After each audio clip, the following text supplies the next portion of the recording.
It's the 1st of June today. So what that means is that we have to sit down and do a financial reset, kind of looking at what happened in the month of May, where my money went, and set up for the upcoming month. So I will be taking along the journey with me. So let's dive right into this. I'm going to share my screen as I always like to do.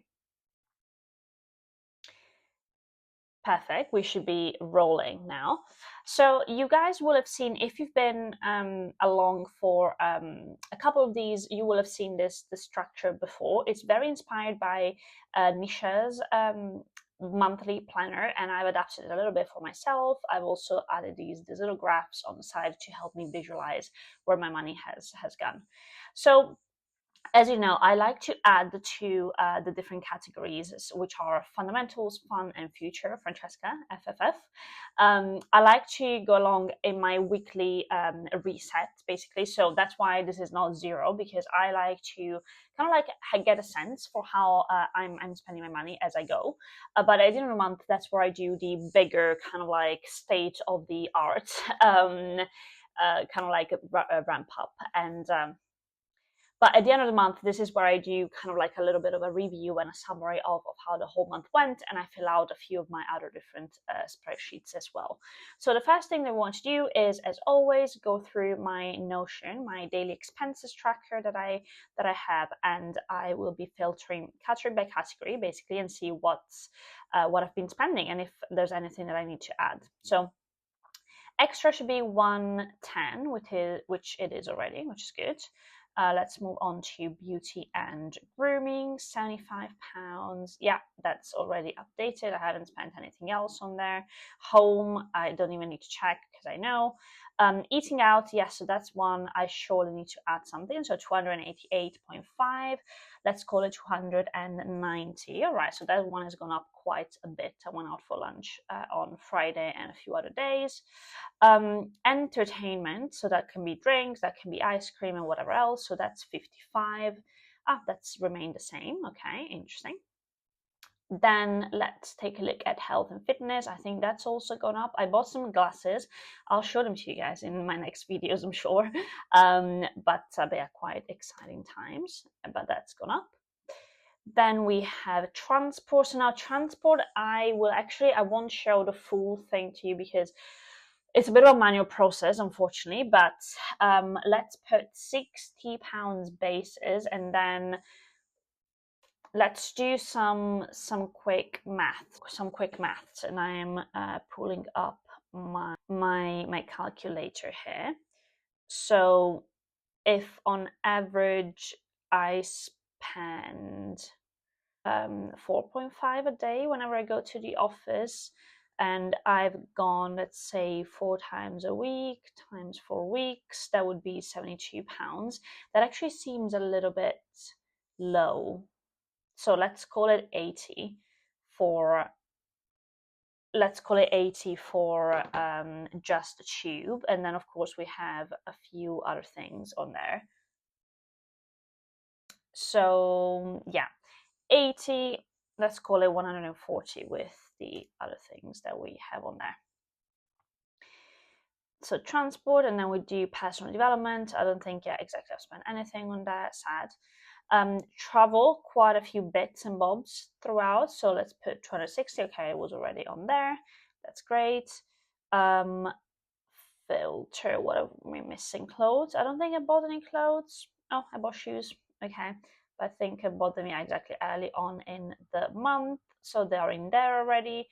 And lastly, gifts, I think they're already in there. Let me see, 69, yeah, exactly.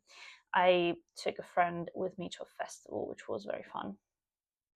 And then lastly, groceries, 95 pounds, which was already in there.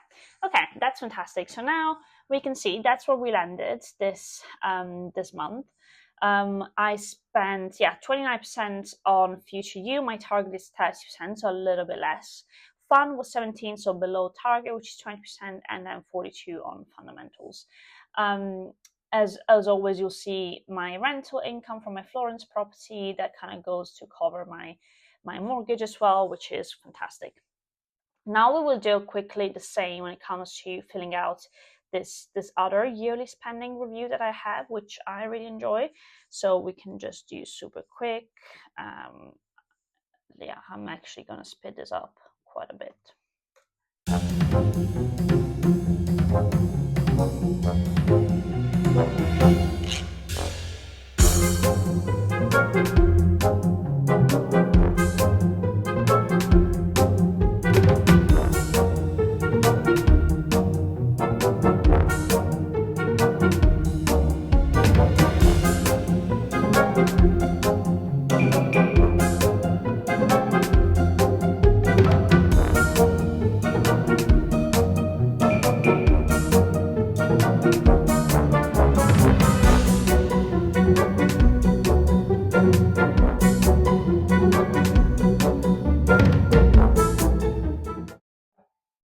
Great, so now I have inputted all my spending in the yearly spending one, in the monthly spending tracker, and I actually also have this one. This comes from Money with Katie, which is probably one of my favorite trackers that I bought, that I didn't make, and I like it because especially I'm looking forward to it by the end of the year to see kind of like what this year in review tab will look like.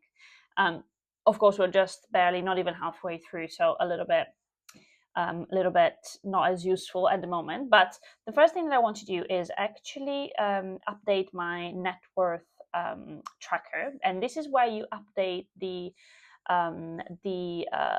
status, the balances of all your different accounts as the month begins. So I will go ahead and update what the situation is like for me right now.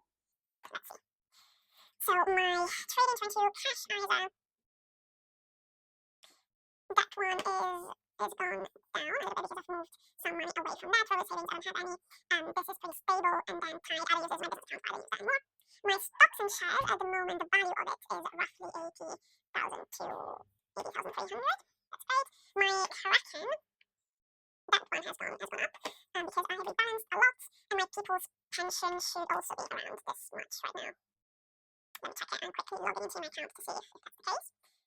Okay, yeah, that's gone up. Okay, fantastic. And then let me see. So the real estate value of my property, let's say that this remains pretty much stable. My loan has gone, that's probably gone to 5k now. I still need to repay my stepdad. And my mortgage has also gone a little bit down since I paid that. So yeah, so we gained a little bit in terms of my net worth, which is great to see.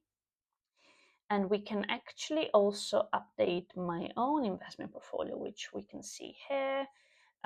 So let's do that now. I just like having different ways to visualize, my net worth. I don't know, I'm a little bit of a fixated with it when it comes to that.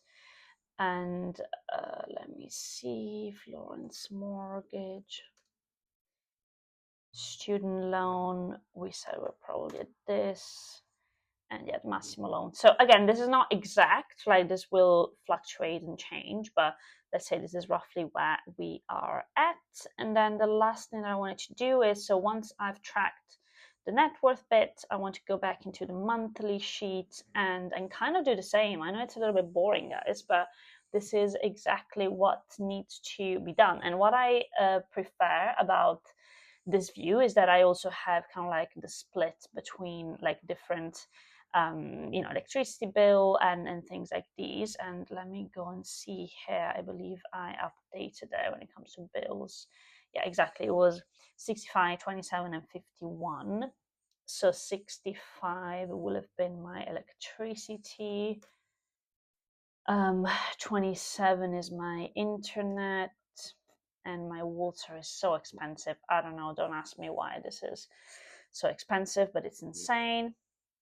My groceries were 95, yeah, fantastic. Restaurants, 290, not as fantastic. We went out quite a bit. Courses and tools, personal development, yeah, we didn't spend anything for that this month. Not amazing, but it is what it is. Travel, I spent, yeah, 261, we said. That's great. On the tube, yeah, we said 80. Uber and Bolt, there was an extra 60. Medical, yes, student loan, I repaid 494. Gym, 0, but we have personal care item, which is beauty and grooming, which was 75. And shopping, we did 35, I believe. Subscriptions were actually the higher, 107, and extra was 10. And then this was 75, and miscellaneous. Oh, no, actually miscellaneous I should put here, and then entertainment I actually spent 55. Okay, great. And then ISA, people's pension. Did we invest anything else? So ISA, people's pension, student loan. Student loan was actually 522. And then I believe I did a little crypto as well. Okay. Fantastic. And so this kind of like gives you a sense of the average monthly savings, your savings rate for this specific month, so how much I spent. And yeah, the overall save rate was almost 20%, which is a bit still lower than I would like it to be, but you know, we're working for it. It's a little bit below the average overall so far for the year. And then here, of course, we have the financial independence tab, which is very fun. I don't think is the best one, honestly, that I've come about. I've actually built one that I much prefer, which is this. Again, it has some of the assumptions for specifically for my case and my situation. But you know, with this, it kind of gives me more security, and I can kind of forecasting until I'm 85 or so, and let's see about the rest basically after that. But yeah, in this forecast, I could go and stop work when I'm 41. Now, would I actually do it? Probably not, but it kind of gives me confidence to know that I would be able to do so if I wanted to, provided that I can cash flow like 40k or 50k or so in those years. But yeah, hopefully this was helpful, and then I'll go ahead now and set up kind of like what the next month is. Let me stop recording.